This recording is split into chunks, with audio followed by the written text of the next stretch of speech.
Remember Bioware?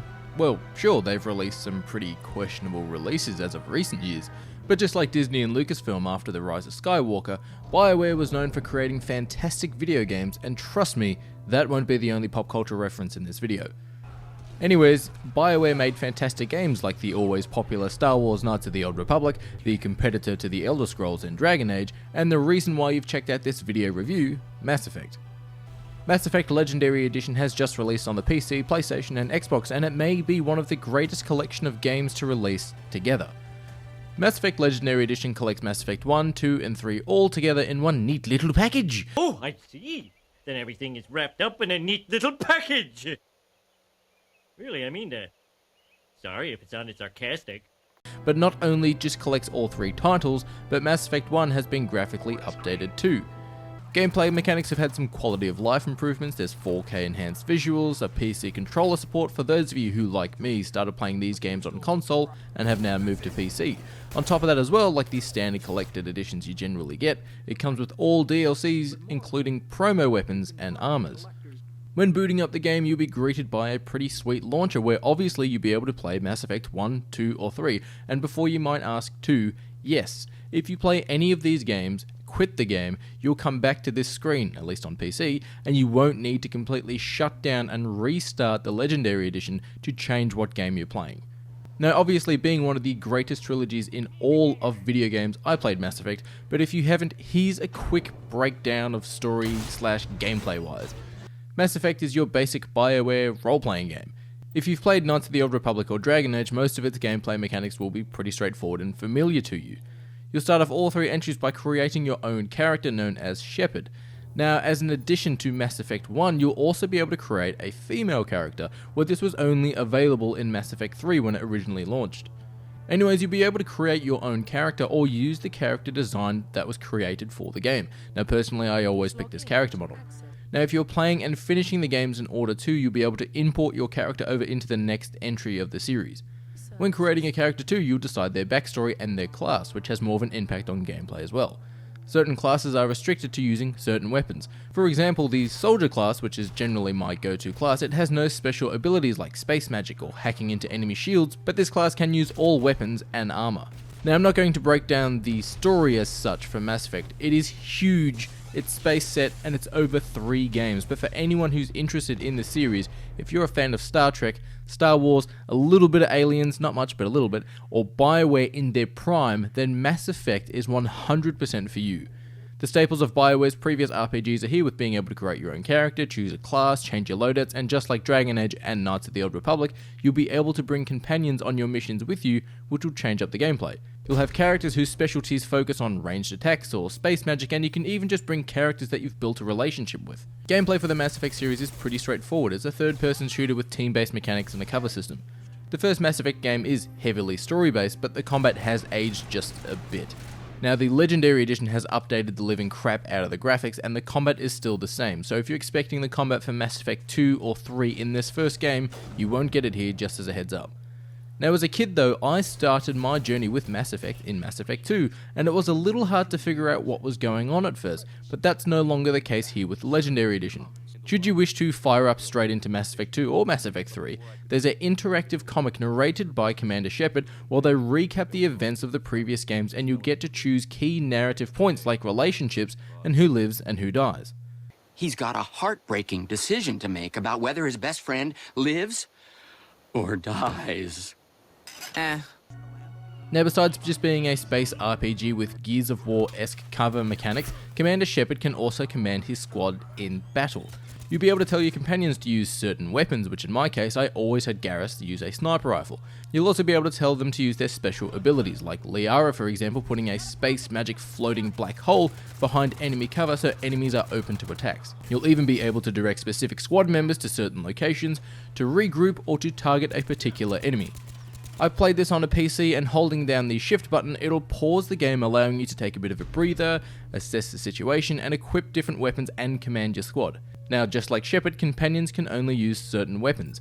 Now my Shepard is a soldier, so he could use all weapons and wear all armor, but characters like Miranda for example in Mass Effect 2 can only use pistol weapons.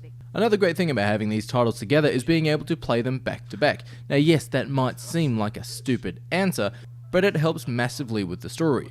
When I originally played Mass Effect 2, I played it through a couple of times, but by the time Mass Effect 3 released, I'd completely forgotten about what happened and what a Reaper was. Yes, I still played the game and I enjoyed the living crap out of it at the time, but if you asked me to recap the story, I had no idea what was going on, but I had fun. Here, by having all the games together, it's even easier to catch up with the interactive comic as well and be caught up with what's going into the world and step straight into the action. Gameplay of that of all three games is basically third-person shooter-based cover, and again like titles like Gears of War, but it's got the RPG mechanics of Dragon Age and Knights of the Old Republic. Mass Effect 1's gameplay though, in my personal opinion, isn't that great, and that's not to say it's bad in any means, no, but the story is the driving force for Mass Effect. Now, character creation comes into play when it comes into combat. Now, as you might guess, depending on what class you've picked will determine what abilities you have and what items you can or can't use. These mechanics provide you with replayability, but that's not the only thing. It wouldn't be a RPG without dialogue options. Now here in all three games, you'll decide what Commander Shepard says and does, and it will affect your character's reputation too.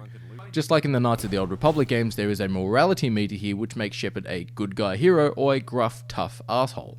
With all three titles releasing too, you can see how Mass Effect has evolved as a game. The first game is a bit like Star Wars A New Hope. It introduces story and characters in the world of Mass Effect. Mass Effect 2 is The Empire Strikes Back, having a larger budget behind it and improving from the first game in multiple ways. The combat in Mass Effect 2 is leaps and bounds better than the first game, while also sort of staying true to the first entry in the series. Perfect.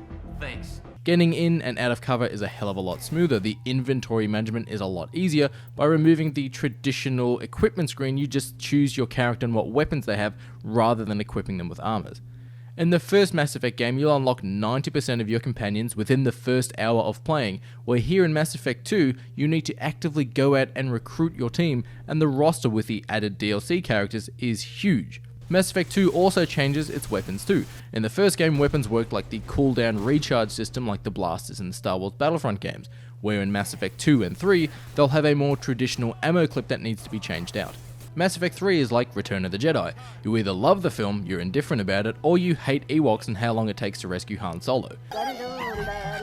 Somehow I got the feeling that didn't help us very much. Combat is a bit smoother, and the weapon management screen is easier to understand as you can physically see what weapons are on Shepard's back and what you've got equipped. Now again, you can jump straight into Mass Effect 3 and watch the previously on interactive comic, which I of course highly recommend, but Mass Effect 3 starts with the Reapers arriving on Earth, which is a big story premise where the previous games have all been about preparing for them and preventing this.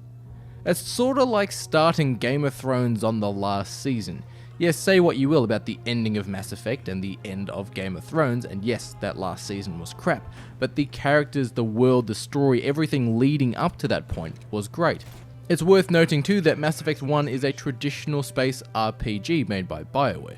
The combat doesn't hold up compared to that of Mass Effect 2 and 3, however, in Mass Effect 2 and 3, they removed staple RPG mechanics like equipping new armor and vehicle exploration. In the first Mass Effect game, you could basically get into a space car and drive around on the surface on certain planets. In Mass Effect 2 and 3, they removed that portion of the game. Some people like this change because the driving parts in the first Mass Effect game were a bit at least in my opinion, but you can see how the series starts to go from an RPG and slowly moves into an action title. Hell, you can even play Mass Effect 3 in different ways, focusing on an action-based story, the more story-based RPG story, or the traditional way to play the series, merging both of these styles together. Negative-wise though, there isn't really much that sprung to mind with my time with the Mass Effect Legendary Edition. I did try to make myself as a character rather than the standard character model, and I was hoping for some updated looks and beard models just quietly, because everything here is mid-2000s beard stubble. You got the dud! Also, while Mass Effect 1 has had a graphical improvement, there are character models that just look weird. Captain Anderson's eyes are constantly intense, and mouth movements are also weird. I found this only to be the case in Mass Effect 1 though. The user interface in combat still takes a little bit of time to get used to, and the controls on PC, while pretty straightforward, I've found myself constantly hitting shift to sprint, and I'd bring up my weapon and team information, which was a learning curve. If you're a fan of Star Trek, sci-fi in general, RPGs, third-person action shooters, and sinking your teeth into a universe, the original Mass Effect trilogy has got you covered. The voice acting is top notch, gameplay improves and gets better as you keep playing the game and as you continue on to the next entry in the series, and if the first entry in the series just isn't your jam, I basically guarantee you that the second entry will hook you, because that's what happened to me as a kid. There are bonds and connections that you'll build with these characters and even romantic relationships. Yes, being a Bioware RPG, there's tight revealing outfits, and damn Miranda, there's butts and there's bobs, and unlike Subverse, which is basically a porn parody of Mass Effect, you'll have to build and work on these relationships if you want to see the goods. Mass Effect Legendary Edition is available now, of course, on PC, PlayStation and Xbox, and all I can say is if you've never played a Mass Effect game before, this collection is a must. If you've been watching this video and something's caught your attention, take a look at it. You'll sink weeks into each entry in the series with heaps of replayability and different endings for Mass Effect. It will hold you over until at least Christmas in my opinion.